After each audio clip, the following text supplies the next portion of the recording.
Ukraine has signed the resource deal with the United States, which will give Ukraine the right to keep fighting, interestingly enough. But we'll talk about this as well as about anything else that has happened along the front lines and behind them in this situation report about the war in Ukraine.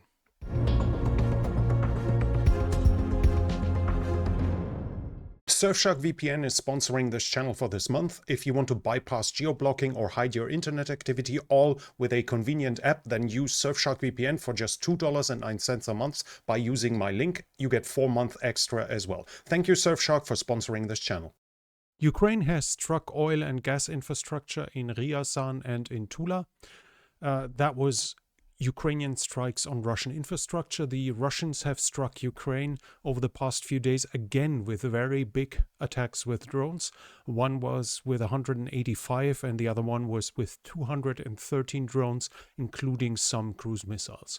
Ukraine says since the 24th of February 2022, so in the past 3 years of war, the Ukrainians have shot down 26,525 aerial targets.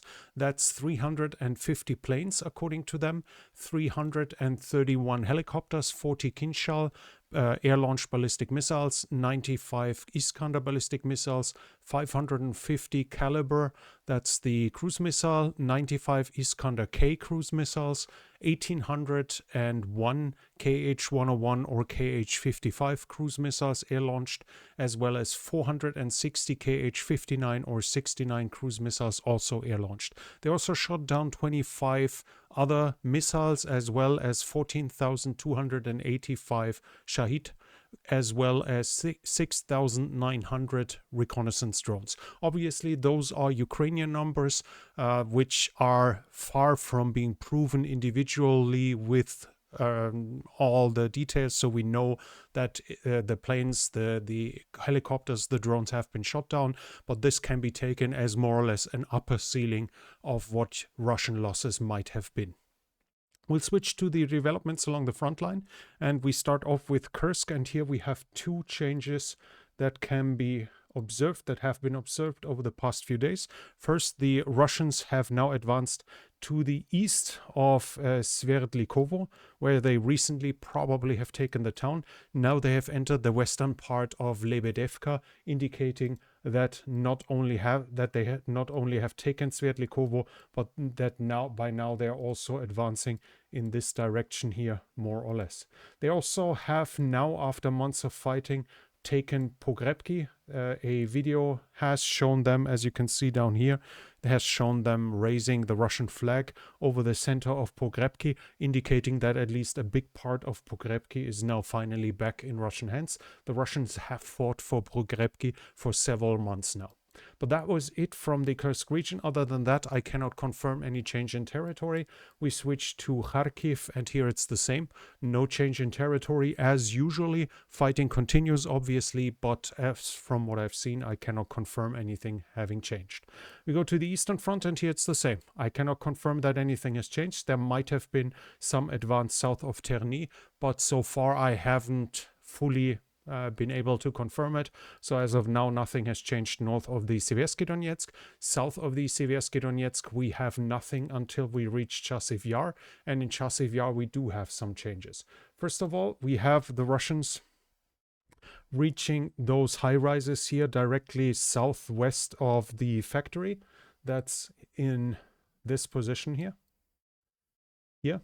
They are now, at this point, having advanced somewhat southwest, and they have advanced to the east, to the south of Chasiv Yar, as we can see here. They have advanced, here is Chasiv Yar, and they are now close to the town of Stupochki. Here they have gotten closer to it, and we've seen this is the water that is on the geolocation, and they've roughly reached until this point, so they're getting closer to Stupochki and are in the process of continue trying to bypass Chasiv Yar in the south. That was it from Chasiv Yar, and in Toretsk the madness continues. I have Ukrainian geolocations, but some which don't make much sense. So first of all, we have the Ukrainians here. That's confirmed even from a Russian source. Krimi Caprice is a Russian mill blogger. having advanced again close to the stadium. And then we have one from Audax who specializes on Toretsk, and he has Ukrainians in here, in the center of town. Again, the deep state map looks very weird, but it suddenly looks less weird when we see the geolocations that seem to indicate that Ukrainian presence continues in the center of Toretsk. Obviously, I have no idea how good the lines of communication are, but we do continue to see Ukrainian presence inside of Toretsk. Let's switch to the area of Pokrovsk, and here we have the Russians advancing close to Shevchenko. We have geolocation of this at this point here. Oh, that was the wrong one. This here. They are now east of Pishchane here at that forested area, having reached this point. And the Ukrainians are claiming that they liberated Kotline. Again, unfortunately, I do not have visual evidence for this, so it might be true, it might not be true. This has to be said at that point. Obviously, this is a pro-Ukrainian map giving us a Ukrainian success that has to be seen with some skepticism other than when the Ukrainians admit defeat. That's simple source criticism, so we don't take reports of own success as serious as reports of defeat, and we do that from both sides. I have not seen any visual evidence of the Ukrainians having retaken Kotline. That doesn't mean it doesn't exist, it just means I haven't seen yet. So from my point of view, this is unconfirmed that the Ukrainians managed to retake the town. But that was it with territorial changes. Other than that, I cannot confirm anything.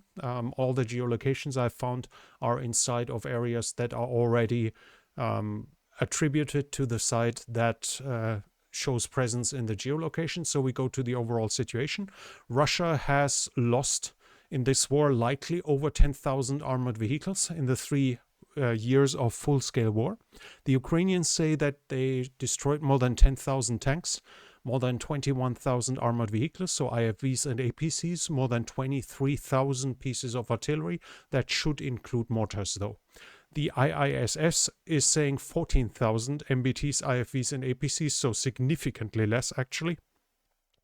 But it's a research institute that has a very good reputation, so somewhere in that ballpark is the likely loss ratio. Syrskyi also said 870,000 losses the Russians have in personnel, 870,000 since the beginning of the full-scale war, 250,000 of those are KIA.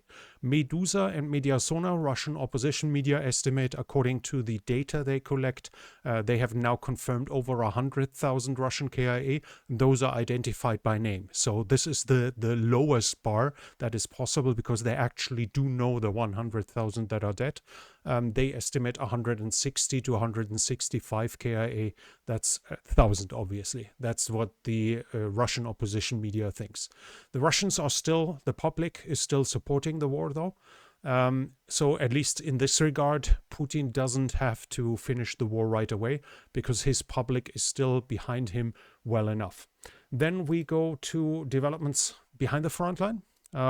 When we saw Russian nets for drones, I was saying when probably 2 to 3 weeks ago, I said when they kind of work, we'll probably see them very soon on the Ukrainian side. And this now has happened. Now the Ukrainians have started building drone nets as well. We see that the developments continue. And if one side has a bright idea, the other side copies it as fast as possible.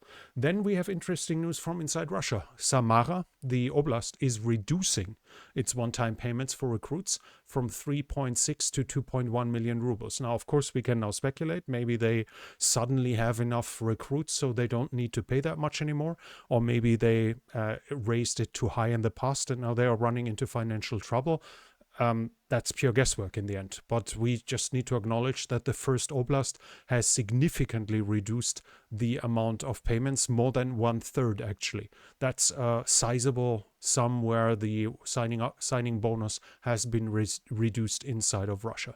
Then we have news about troop generation in Ukraine. And here we have something interesting because that seems to be an underwater drone. So it seems to be happening what was to be expected, that the Ukrainians are starting to produce drones that are underwater. It seems to me that it's more or less a semi-submersible, or I guess definition, this is probably above water.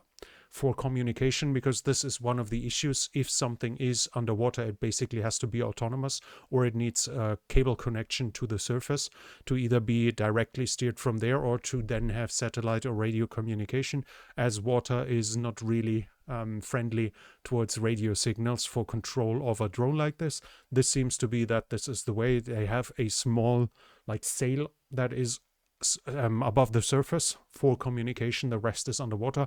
Obviously far more difficult to detect, both visually as well as with radar, and obviously also far more difficult to destroy, as this here might be hit, but that doesn't necessarily mean the drone stops working, as the explosives are still underwater. And then of course if it hits a target, then the damage is under the waterline, meaning the ship fills with water and is much more likely to sink than if they're just hitting the side. So this is an expected development, but one that still is quite significant. Then we have news in political sphere. The Russians continue to demand that the facts on the ground have to be acknowledged, meaning that the occupation and the annexations have to be acknowledged. Also that Ukraine has to say that they are not going to join NATO. It has to be excluded. And they still demand that Ukraine is withdrawing from the annexed areas, which is, as I said in the past, unacceptable to the Ukrainians. So any willingness to negotiate from the Russian side is still not existed. Still though, that hasn't led to the other side signing an agreement. US-Ukraine mineral deals has been signed. Now, this is not too small a text. As you can see, it's very easy to find. If I summarize it, and I have to warn, I think I understood it correctly, but it's possible that I misunderstood. So what I understand is that 50% of all resources that are not currently already being exploited. So we're not talking about mines that are already working. We are just talking about resources that are still underground, that are not tapped yet. Only 50% of those untapped resources the profits of those will go into a fund. The fund is 50-50 owned by Ukraine and by the United States, and the fund has to invest inside of Ukraine, and the aggressor nations can't profit from it. So the money from the untapped resources will be reinvested in Ukraine. There's nothing further, but as 50% of the fund is in US property, it would mean, I think in my understanding, that the US would then earn profits from the investment. So let's say they make $1 billion in oil. The oil is being reinvested to build, I don't know, rental apartments, because people might need apartments. The rental apartments create rent and make profit, and 50% of that profit would then go to the US. That's obviously meaning that the profits for the US are significantly lower, and of course it makes a vast difference if they are directly going to the US or if they first have to be invested into Ukraine. That's making a huge difference for the Ukrainians, and is a significantly better deal, and that's probably why the Ukrainians have signed it up. And it also does not acknowledge that the Ukrainians owe the United States anything, as first of all, Trump has given too high numbers, and at the same time everything that was given to the Ukrainians was not meant as a loan. When it was given, it was meant as aid, and thus not to be repaid.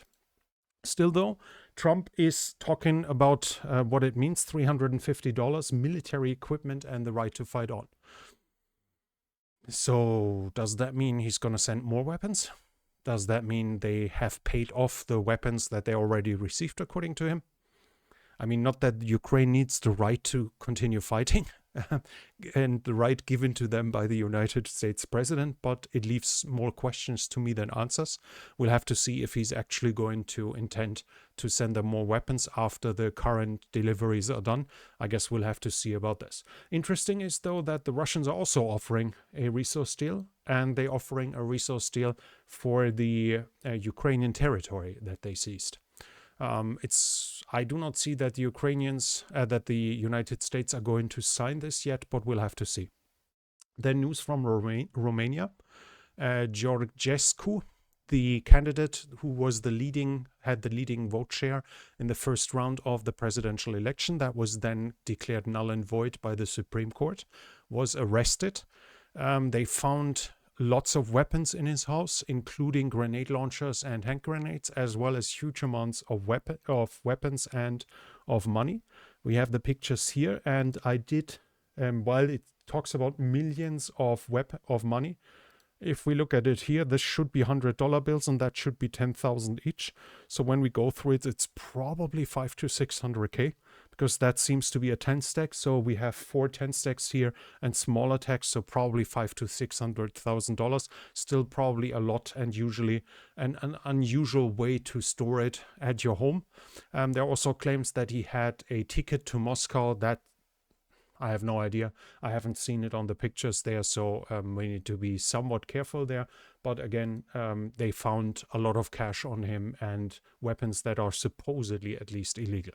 I haven't read about this too. I don't know the Romanian gun laws. Maybe under some circumstances someone can have that weapons, but at least for now they're being handed as being illegal weapons. There's also still international aid coming. Sweden is sending the Robot System 70 and the Trident Mark II air defense. Lithuania is sending RBS-70 air defense systems. Spain is sending an additional €1 billion. Iceland is extending its financial aid to €14.4 million. Iceland is a very small country.